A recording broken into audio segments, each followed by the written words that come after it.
Mesdames et messieurs, bonjour et bienvenue sur votre chaîne d'information en temps réel, l'actualité en Afrique et dans le monde en continu. Vous informer est notre mission car l'information vous place au sommet du monde.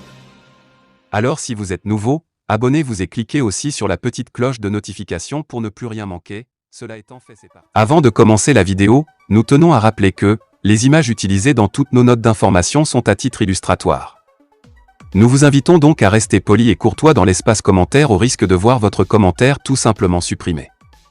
Merci et bon visionnage à tous. Des résultats mitigés en 3 mois. Du 24 janvier 2022 au 24 avril 2022, soit 3 mois après leur arrivée au pouvoir, des résultats mitigés commencent à se faire voir. Dans cette vidéo qui a circulé sur les réseaux sociaux la semaine passée, nous y voyons des soldats burkinabés en tenue de combat en train de trémousser dans les pas de danse et visiblement heureux. Des images réconfortantes qui mettent du baume au cœur des Burkinabés que la victoire finale sur les terroristes n'est peut-être pas loin. C'est tout le mal que les personnes éprises de paix souhaitent aux Burkinabés. Ces soldats escortaient un convoi de ravitaillement, une bonne humeur qui avait auparavant contaminé leurs frères d'armes présents dans l'occasion conjointe Burkina Faso et Niger, dénommée l'opération Ta'ani 3, Alliance Cohésion, du 2 au 25 avril 2022. L'armée burkinabé et l'armée nigérienne neutralisent 103 terroristes. En effet, selon le communiqué conjoint des deux états-majors, leur bravoure a permis de neutraliser une centaine de terroristes et de capturer une quarantaine. 2 bases logistiques détruites, une base terroriste démantelée, de l'armement et des munitions saisies, des dizaines de fûts de carburant saisis, des moyens roulants saisis, des produits prohibés et des matériels pour fabrication des engins explosifs saisis et détruits. Malheureusement, des bidas perdent 2 de leurs et enregistrent 2 autres blessés. Cette opération a aussi été l'occasion pour les forces armées de ravitailler les populations en vivres et en médicaments. Au moins 200 tonnes de vivres ont été ravitaillées. Les unités militaires ont réussi à libérer des voies d'accès de certains villages pour permettre à la vie de reprendre aussi bien du côté burkinabé que nigérien.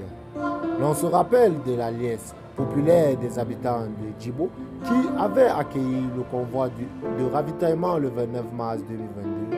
Preuve que les attentes des populations assiégées, c'est de sortir des griffes de leur bourreaux.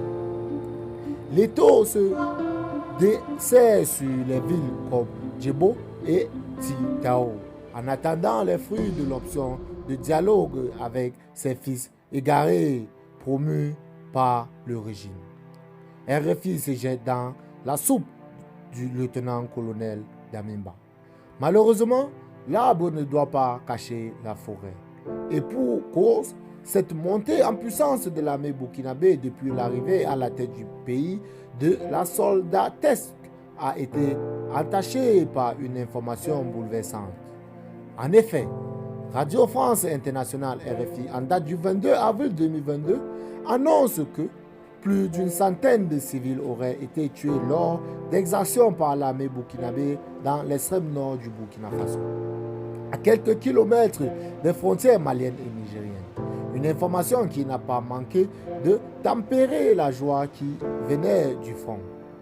Guerre de communication entre Ouagadougou et Paris ou guerre de pression pour contraindre les autorités burkinabées à accepter la force Barkhane sur leur sol. Ce qui est certain, il y a une évidence qui saute à l'œil nu. Des coïncidences troublantes sur le nombre de personnes tuées et les dates. Les chiffres et les dates de RFI sont pratiquement les mêmes fournis par le communiqué de l'opération Ta'ani 3. Des allégations qui n'ont pas tardé à être dénoncées vigoureusement par le ministre de la Défense burkinabé dans un communiqué publié le 24 avril 2022. Le gouvernement burkinabé rassure que des investigations seront diligentées pour faire toute la lumière sur ces graves allégations. Certes, il n'y a pas de guerre propre, mais le pouvoir actuel doit à l'avenir éviter de tels soupçons. Encadrer des victoires, certes, mais beaucoup reste à faire. Malheureusement, il n'y a pas que cette tache noire portant sur la révélation de RFI à l'encontre des lieutenants-colonels qui disent être venus en libérateurs du peuple burkinabé face à l'hydre terroriste.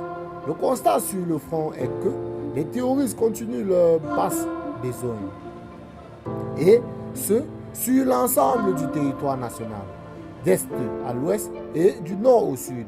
Les forces du mal ne laissent aucun répit aux forces de défense et de sécurité FDS et aux volontaires pour la défense et de la patrie VDP. En effet, selon nos confrères de l'Agence internationale au Burkina AIB, la semaine du 25 avril au 1er mai 2022 a été meurtrière. À titre d'exemple, les détachements militaires de Kanskindé et de Po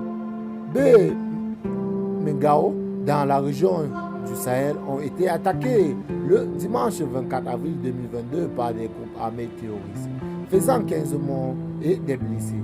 Dans la nuit du samedi 23 au dimanche 24 avril, la commune de Balavé-Solanzo a encore été la cible d'une attaque terroriste, etc.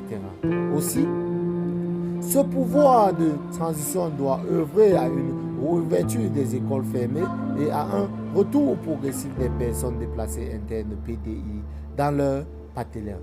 Autre défi est de contenir dans sa portion congrue cette flambée des prix des produits de grande consommation. Eh bien les amis, c'est ici que s'achève cette petite note d'information. Vous informez notre émission.